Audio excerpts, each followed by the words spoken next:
बिस्मिल्लाहिर्रहमानिर्रहीम। अस्सलाम वालेकुम नाज़रीन, आप देख रहे हैं मेरा यूट्यूब चैनल और मैं हूं अली रज़ा। इस वक्त जो सूरत हाल है सियासी, उससे सब आगाह हैं, लेकिन सियासी सूरत हाल को मद्देनज़र रखते हुए अगर ये देखा जाए कि पंजाब के अंदर क्या होने वाला है और फेडरल के अंदर क्या होने वाला है, तो सूरत हाल आयान तब होगी जब हम इमरान खान के बयानात को देखें और परवेज़ लाही की प्रेस कॉन्फ्रेंस जो आज की गई उसको देखें। क्योंकि परवेज़ लाही अपने उसी ट्रैक पे दोबारा आना शुरू हो चुके हैं जो वो 8 माह पहले थे। और उसके अलावा और भी परवेज़ लाही साहब ने कुछ काम भी, मंसूबे भी उनके संगे बुनियाद भी रखा और जो बजट था वो भी उनका जारी कर दिया। इस तरह के काफ़ी परवेज़ लाही साहब ने काम किए हैं, इस पे बात करते हैं। लेकिन सबसे जो अहम खबरें हैं वो 2-4 पहले मैं आपको बता दूँ, फिर उसके बाद छोटा-सा एक वीलॉग है जिसमें आपको बहुत सारे मैंने इन्फॉर्मेटिव खबरें देनी है। एक तो ये है, जो इलेक्शन चला, कराची के अंदर इलेक्शन हुआ, तो अभी तक जो मेयर था उसका कुछ भी वाज़ह नहीं हो सका कि कौन मेयर होगा। अब तक कोई भी सूरत-ए-हाल वाज़ह नहीं हो सकी। बल्दियाती इंतखाबात में किस जमात का जो मेयर है वो मिलेगा, सादा अक्सरियत अभी तक किसी को नहीं मिल सकी। 93 के करीब सीटें जो हैं वो पीपल्स पार्टी के इस वक्त हिस्से में आई हैं।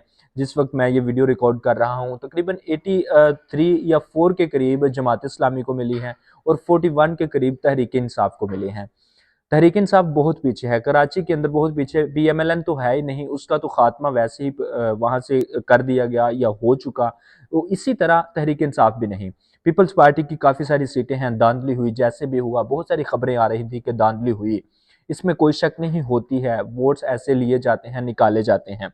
तो ये सब कुछ हुआ, लेकिन अभी तक मेयर का फैसला नहीं हो सका।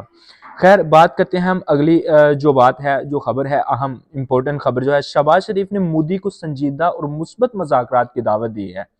मुस्बत मुज़ाकरात से मुराद क्या है कि पाकिस्तान और जो इंडिया के ताल्लुकात हैं वो दुरुस्त हों। उन्होंने कहा कि दोनों मुल्कों के दरमियान फ़ज़ूल की कशमकश चल रही है, तो इस कशमकश से हमें निकलना होगा।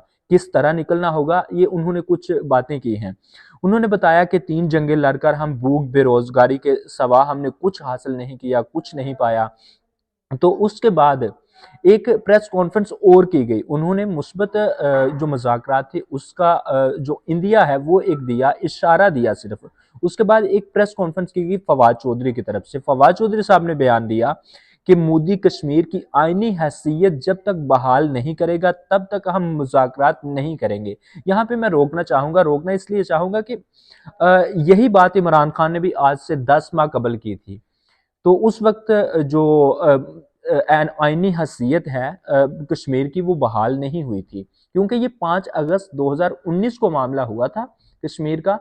तो उसके बाद इमरान खान ने बयान ना दिए, 2021 के अंदर भी इमरान खान ने बयान दिए। हुकूमत तो गई है अप्रैल के अंदर, 9 अप्रैल, तो उससे पहले भी इमरान खान ने बयान दिए। तो फवाद चौधरी का ये जो बयान था ये समझ से बालातर था, इसलिए कि वो शायद इमरान खान के बयानात को सुनते नहीं, इमरान खान को पसंद नहीं करते, या क्या मामला है, कुछ नहीं कहा जा सकता। खैर, इस पे भी बात होगी।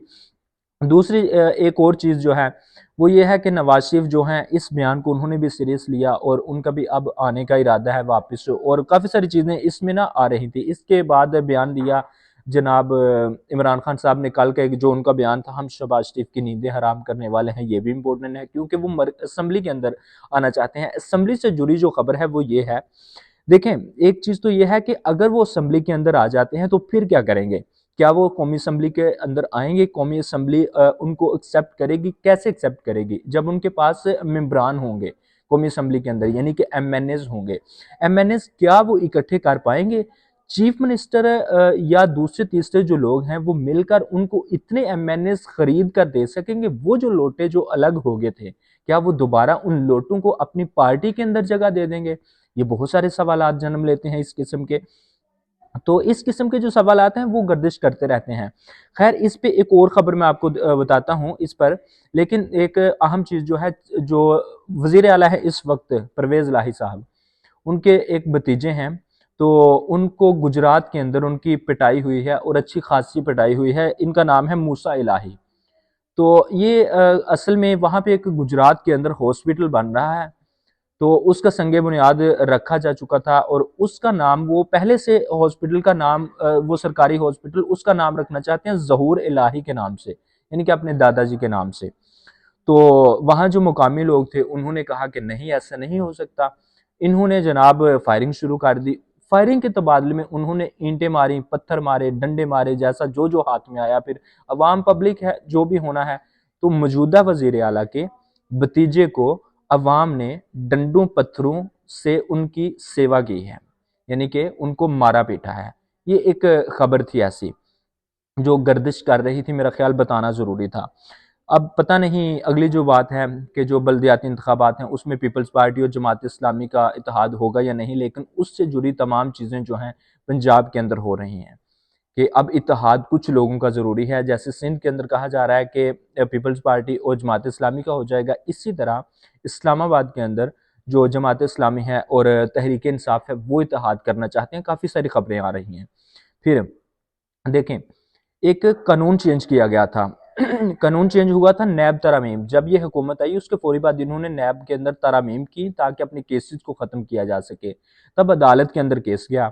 अदालत के अंदर जो केस लेकर गए थे वो फैसल वकील हैं जो फवाद चौधरी हैं उनके भाई। तो उन्होंने वो उसके वकील थे। उस वक्त जब तहरीक इंसाफ ये केस अदालत के अंदर लेकर गई कि ये जनाब केस जो है देखा जाए और इस पे समाअत की जाए, इसलिए कि ये जो मुजरम हैं वो छोड़ दिए जाते हैं। करप्शन जिन्होंने की है, यानी कि 100 करोड़ से ज़्यादा जिनकी करप्शन है उसको पकड़ेगी जो नैब है, उससे कम को नहीं। और भी काफ़ी सारी तरमीम की थी। तो आज क्योंकि कल परसों की खबरें चल रही हैं कि इमरान खान जो हैं वो दोबारा असम्बली के अंदर आएंगे। इमरान खान ने खुद भी कहा कि हम नींदें हराम करने वाले हैं, हमारी बातचीत चल रही है एमएनएस के साथ है। तो उससे की वजह से अदालत के अंदर आज एक समाअत लगी।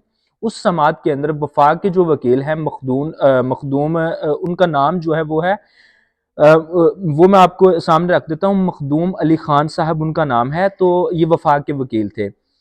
तो वहां पर उन्होंने जो चीफ जस्टिस थे उन्होंने कहा इस्लामाबाद के अंदर कि क्या इमरान खान हुकूमत के अंदर वापस आएंगे तो क्या ये काम करेंगे कि नैब के अंदर जो तरामीम हुई उनको वापस लेंगे और ये जो पहले कानून थे वही रहेंगे। ये एक अहम सवाल था अदालत का कि इमरान खान कह रहे हैं मैं असम्बली में आ जाऊंगा, तो नैब के अंदर जो तरामीम की गई हैं क्या वो बिल जो हैं वो वापस लिए जाएंगे। इस पर इस पर मखदूम अली खान साहब को जो वफाक के वकील थे उनको कहा गया कि आप वफाक से बात करें, आप वफाक के वकील हैं, शहबाज शरीफ से पीडीएम हुकूमत से बात करें कि क्या ऐसा आप राजी हैं। तो इस पर उन्होंने जवाब दिया कि हम राजी हैं, इमरान खान अगर आ जाते हैं तो जो मर्जी कर लें। अब इमरान खान का इम्तहान इसलिए है, उनका ये जो इम्तहानात से मुसलसल उनको गुजरना पड़ता है, इसलिए भी इम्तहान है कि अगर आगे तो क्या वो नैब कवानीन के अंदर तब्दीली कर पाएंगे, चेंजिंग्स लाएंगे। कहीं ऐसा तो नहीं होगा कि जिस तरह शहबाज शरीफ और पीडीएम के अरकान जो थे उन्होंने जनाब अपनी करप्शन को छुपाने के लिए ये सब किया, तो जो मौजूदा हुकूमत होगी यानी कि तहरीक इंसाफ की वो भी वही कवानीन को लेकर आगे चलेगी, क्योंकि उन पर भी केसेस कुछ बन चुके हैं और कुछ बनने वाले हैं। और कुछ जो ताकतवर लोग हैं जैसे जहांगीर तरीन, अलीम खान और दूसरे तीसरे लोग, फरा गोगी के जो खामद हैं, हस्बैंड जो उनके गुज्जर, एहसन गुज्जर, उन पे केसेस हैं। तो क्या उनको बचाने के लिए इमरान खान ऐसा तो नहीं होगा कि वो कानून तब्दील ही ना करें, इसी कवानीन के साथ आगे अपनी असम्बली का जो टेनोर है वो मुकम्मल करेंगे। ये सवाल कुछ अहम है। तो ये चीज़ें इसलिए सामने रखना ज़रूरी थी क्योंकि इमरान खान कल से उन्होंने बयान भी दिया है कि ये जनाब हम आएंगे असम्बली में और हम इनकी नींदें हराम करेंगे। कुछ इस तरह के बयानात सामने आ रहे थे। अब परवेज़ लाही साहब ने आज एक प्रेस कॉन्फ्रेंस की। उन्होंने जनाब कुछ मंसूबे जो थे, शादरा जो ब्रिज बनेगा, फिर दाता दरबार के अंदर 25 करोड़ की छतरियाँ लगवाएंगे। इसी तरह पाकपतन के अंदर बाबा फरीद के मज़ार पर और भी काफ़ी जगहों पे जनाब ये काम किया जाएगा। ये बहुत अच्छे उनके काम हैं कुछ पंजाब के अंदर, और उन्होंने पूरी लगन के साथ काम भी किया है, कोई शक नहीं इसमें। बस आगे जो ये टर्नओवर था इसके बाद क्या बनेगा ये आने वाला वक्त बताएगा, और इमरान खान अपनी हुकूमत को किस तरह लेके चलेंगे पंजाब के अंदर या पेशावर के अंदर, ये भी आने वाला वक्त बताएगा। आज जो महमूद खान है वज़ीर आला सिंध खैबर पख्तूनख्वा, उन्होंने जनाब असम्बली जो थी वो अरसाल कर दी है असम्बली को। तो अब देखें कैबिनेट जो पीटीआई की है वो उस पर क्या रद्द अमल देगी, इमरान खान क्या करेंगे आने वाला वक्त, उसमें मैं आपको एक अलग वीलॉग करके बताऊंगा। अब देखते हैं कि क्या होगा कल के लिए। अब तक के लिए इतना ही, मुझे इजाज़त दीजिए। अपना बहुत सारा ख्याल रखिएगा, चैनल को सब्सक्राइब कर लें, वीडियो को लाइक कर लें। अल्लाह हाफ़िज़।